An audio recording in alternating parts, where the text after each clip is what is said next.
Hey, it's Martha Quinn here at Tom Petty's place. Tom, how you doing? Nice to finally meet you. He said it's going great. In 2017, just a few weeks before he passed away, Tom Petty completely broke down. He told his best friend about one day that haunted him for years and years. It was back in 1979. Someone he loved was dying, and Tom just walked out. He never went back to see her. He said it was the most cowardly thing he ever did in his whole life. That shame stuck with him through every song he wrote, every tour he did, every relationship he had. He tried to push it away with drugs, but nothing ever made it disappear. What he did that day is going to break your heart when you hear it. It explains so much about why he lived the way he did. Tom Petty was born on October 20th, 1950, at exactly 5:51 p.m. in Gainesville, Florida.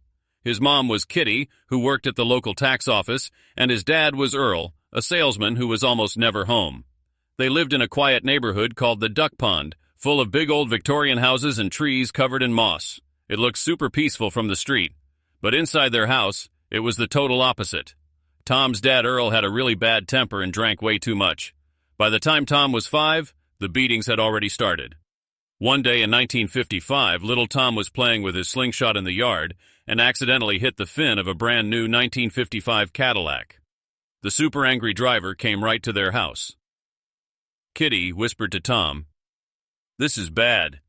Your dad's gonna lose it."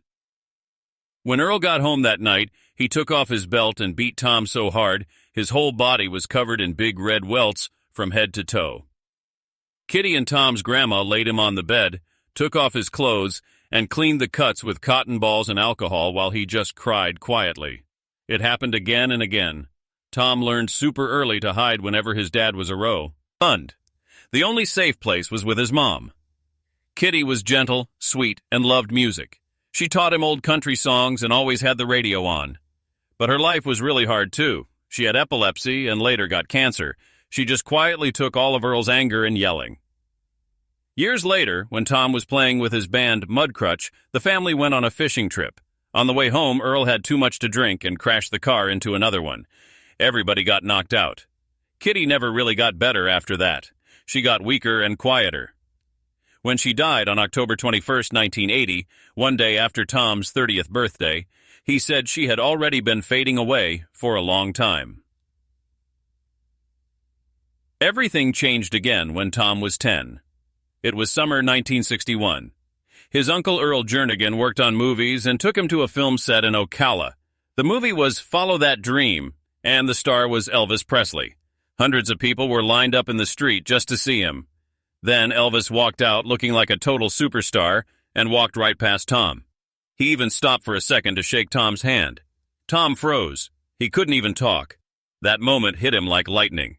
When he got home, he traded his slingshot to his friend Keith for a huge stack of Elvis records. Then he locked himself in his room and played them nonstop.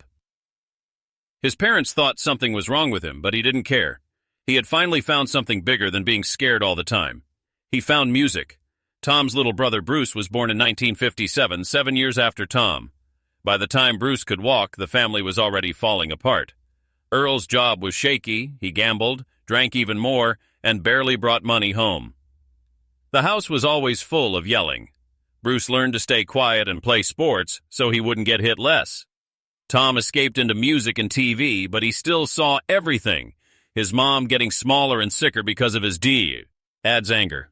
It left a huge scar on him that never went away. When he was 14 in 1964, Tom got his big chance to turn all that pain into something good. A girl named Cindy at his junior high asked if he knew a band for the school dance. He lied and said yeah. Then he grabbed some friends and started one. They called themselves the Sundowners.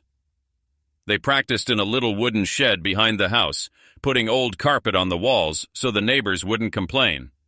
That summer, they won a battle of the bands and started playing every Friday night for $100 a show. The Beatles had just been on the Ed Sullivan Show that February, and it changed everything for Tom. He heard I Want to Hold Your Hand and thought, I don't have to be Elvis. I just need a guitar and something to say. But things got ugly with the band in 1966. They were setting up for a gig at a frat house near the University of Florida. Tom got in a fight with his drummer Dennis. It turned into a real fight. Dennis punched Tom in the face and kept hitting him while the frat guys cheered. Tom's mom cried all night when she saw his face. That was the end of the Sundowners.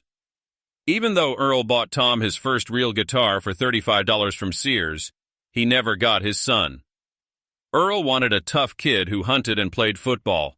Tom was quiet, sensitive, and totally obsessed with music. After meeting Elvis, that feeling only got stronger. When the Beatles came to America, it was like the world went from black and white to color. Tom watched them on Ed Sullivan on February 9, 1964, with 75 million other people. He sat through all the boring skits just to see them again. From that night on, everybody knew Tom Petty was going to be a musician no matter what. He made it through Gainesville High, graduated in 1968, playing in bands the whole time and growing his hair long while people in town gave him weird looks. After the Sundowners broke up, Tom met guitarist Mike Camp. They clicked right away. They started playing together and formed Mudcrutch with some other local guys, including Benmont Tench, who was this amazing keyboard player. They played all over Florida, worked on their sound, and practiced at an old rundown farmhouse they called Mudcrutch Farm. It wasn't just a band name, it felt like home. By 1970, Tom was 19 and the full-time singer.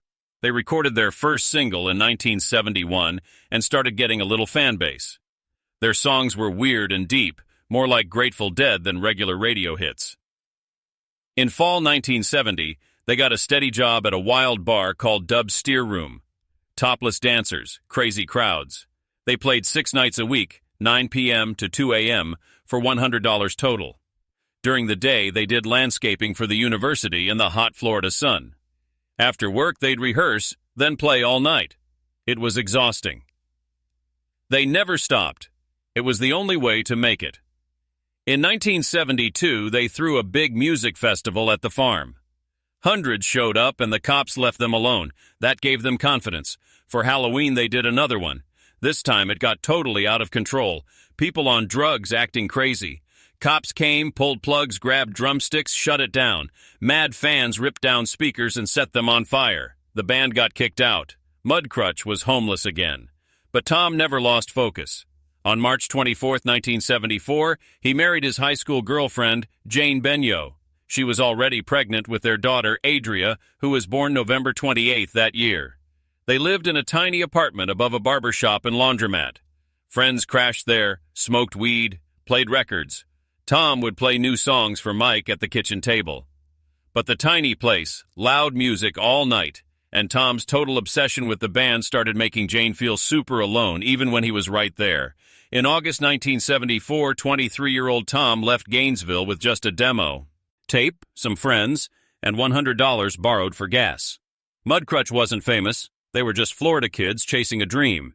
They drove all the way to Los Angeles, crammed in cars with their gear. They believed the music would get them there, and it almost did. In their first week in L.A., 7 record companies wanted to record with them just from that rough demo. But they didn't sign yet. They got a call from producer Denny Cordell, drove to Tulsa, and recorded demos for 20 hours straight. Hot, loud, crazy. By spring, they were back in L.A., and in August 1974, Shelter Records signed them. At first, the label put them up at a cheap motel that Tom said felt like a hooker hotel, not exactly rock star life. Later, they got houses with pools and no furniture. Tom said it felt like kings. They brought all the girls and dogs. Man, a swimming pool. Florida never felt that crazy. The jump from swampy Gainesville to wild L.A. was insane, but exciting. It didn't last long. By end of 1975, Mudcrutch broke up. Too many songwriters going different ways. They couldn't handle studio life. Tom stayed in L.A. alone in a $6 a night motel, living off a tiny check from the publishing company. Then early 1976, something awesome happened. Benmont got studio time and called the old Gainesville crew to jam. Tom dropped by, heard it, and knew. This was the sound. Mike on guitar, Benmont on keys, Stan Lynch on drums, Ron Blair on bass. Tom jumped in. They recorded Strangered in the Night right there. He ran the tape to Denny Cordell in Malibu, and things took off. In June 1976, they recorded 15 songs in 15 nights. Tom wrote all day. Band showed up at 9 p.m., worked till sunrise. 1 song a night, no sleep, raw and tiring. They called the band Tom Petty and the Heartbreakers. They had no clue what was about to happen. Their first album came out November 9, 1976. Only sold 6,500 copies at first. Breakdown flopped. Then, early 1977, they opened for Blondie at the Whiskey, and critics loved it. That got them a UK tour opening for Niels Lofgren, and boom, everything exploded. American Girl and Anything. And That's Rock and Roll were all over British radio. Crowds went nuts. Tom said they landed in London at 7:30 a.m., and there was already a huge press crowd. For 2 months, girls stormed stages. Security couldn't stop them. They went from opening act to headlining. When they re-released Breakdown in late 1977, it hit top 40 in 1978. The song that flopped now pulled them up. In March 1979, Shelter Records got sold to MCA. Tom felt totally betrayed. He had a rule in his contract that they had to ask him before selling his name, but nobody called. Suddenly, MCA owned him. He said he wasn't meat to be bought and sold, so MCA sued him. They blocked him from recording or signing anywhere else. 9 lawsuits.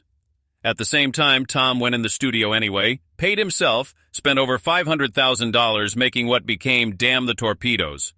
On May 23, 1979, he filed for bankruptcy. Debts, $576,630. Assets only $56,845. But it canceled his old contracts and forced MCA to talk. One scared record boss told Billboard, "If this works, every artist will do it." And it worked. Tom got creative control back. But his life was falling apart. His marriage was dying. Jane had mental health problems and was deep into drugs. She called non-stop, sometimes threatening to kill herself if he hung up. Their daughter Adria saw everything and later called her mom cruel and abusive. But in 1979, Tom didn't leave. He just worked harder. October 19, 1979, Damn the Torpedoes came out. Hit number 2, went triple platinum. Refugee, Don't Do Me Like That, Here Comes My Girl, everywhere. Recorded in total chaos and pain, but it was honest and it worked. By 1980, they sold over 3 million albums. Ron Blair had money now, everybody did, but success made everything tighter. Ron started pulling away. He hated endless tours, bad sound, lonely hotels. By 1982, he quit. Tom told the Gainesville paper Ron was gone for. Ron their lives long before he officially left. Back in 1981, MCA tried to charge an extra dollar for the next album, $9.98 instead of $8.98, calling it superstar pricing. Tom was mad. He said neither he nor the fans needed that extra dollar. He threatened to call the album $8.98. Stores boycotted. MCA gave in. Hard Promises came out May 5, 1981 at $8.98 and went platinum. The Waiting hit number 19. Cover showed Tom in a record store with every bin marked $8.98. But nothing felt easy anymore.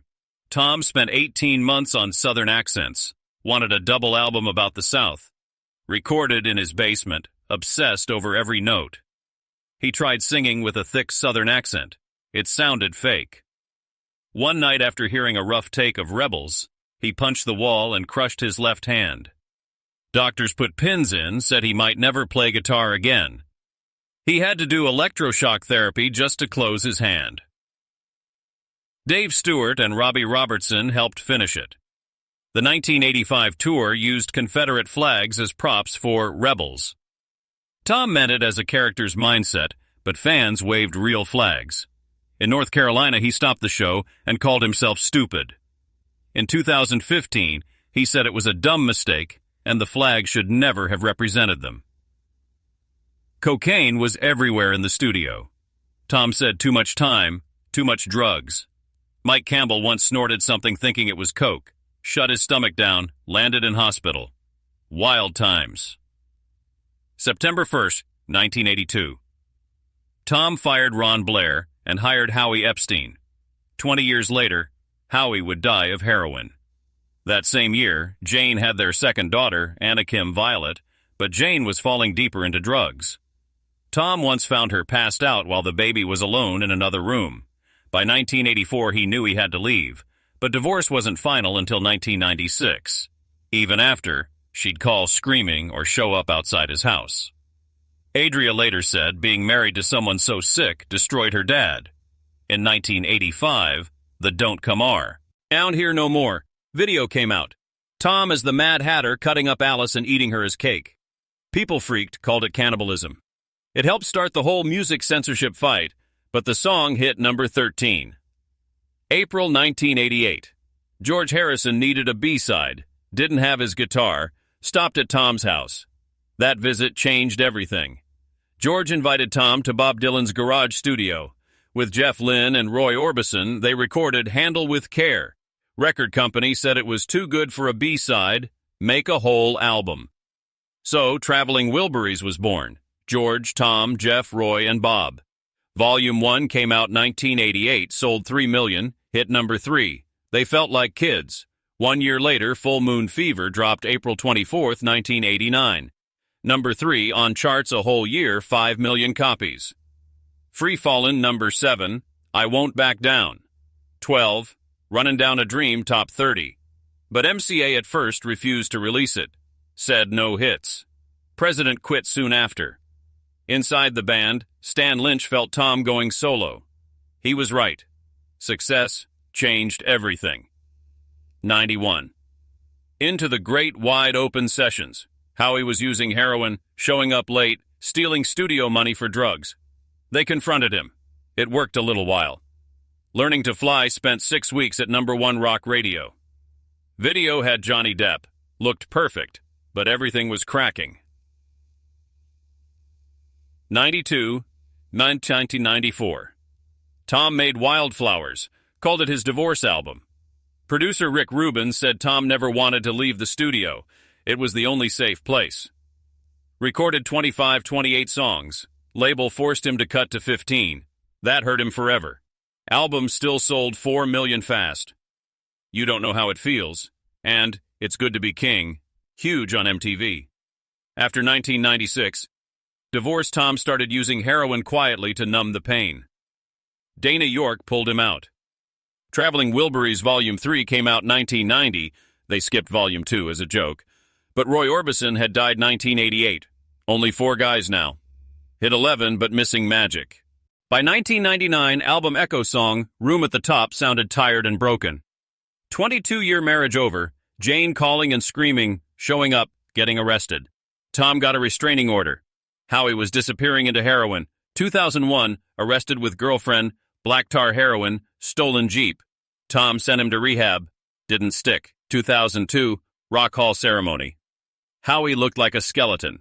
Tom had his manager fire him. Never spoke again. February 23, 2003. Howie died age 47. Tom said it felt like watching a tree die slowly, then someone chops it down. Around 1996, Tom had started heroin too, age 50. Secret from everyone. Called it self-medication. Used alone in hotels. Hated himself. Tried quitting cold turkey many times. Ugly. Dana found out, made him stop, saved him. They married June 3, 2001 to 2008. Super Bowl halftime. 97 million watched, looked strong. Really, he was on fentanyl patches, oxycodone, hip fractured, emphysema, knee surgeries. Kept saying, just get me to the stage. 2014 collapsed with pneumonia, canceled shows, lungs destroyed from 40 years smoking 2 packs a day. 15. Europe tour. Dana found him overdosed on heroin in London hotel bathroom. 2 shots Narcan saved him. Never told public. In therapy, he called himself a coward who ran from pain into needles. The biggest guilt was his mom, Kitty. She died of cancer, April 1979. Tom rushed to hospital, saw her bed covered in his magazine clips. She was so proud. But he ran out crying and never went back. Didn't even go to funeral. Sent brother Bruce. Called it most cowardly thing he ever did. Same with Stan Lynch. Fired 1994, never fixed it. Howie needed help. Tom didn't give enough. Even Jane never got real goodbye. He wrote he watched 2 women fall apart while he toured and ran. Couldn't stop the pattern. April 2017 started 40th anniversary tour. 53 shows, $61 million. But he was limping, carried on golf carts, Hip completely broken. Never told anyone. Last show, September 25th, 2017, Hollywood Bowl. He looked tired but smiled. 1 week later, October 2nd, found unconscious at home. Died that night, age 66. Official cause: accidental mixed drug toxicity, fentanyl, oxycodone, and more, plus emphysema, broken hip. Family said pain was too much, meds went too far. A year later, they released An American Treasure. Home movies, lost songs, real stuff. Turning to Nom, Shibafons, on the 20, finally released full Wildflowers double album like he always wanted. 2021 alternate versions. He left behind way more than hits. His death from fentanyl started big warnings everywhere. Family said it was accident, but maybe it saved other people.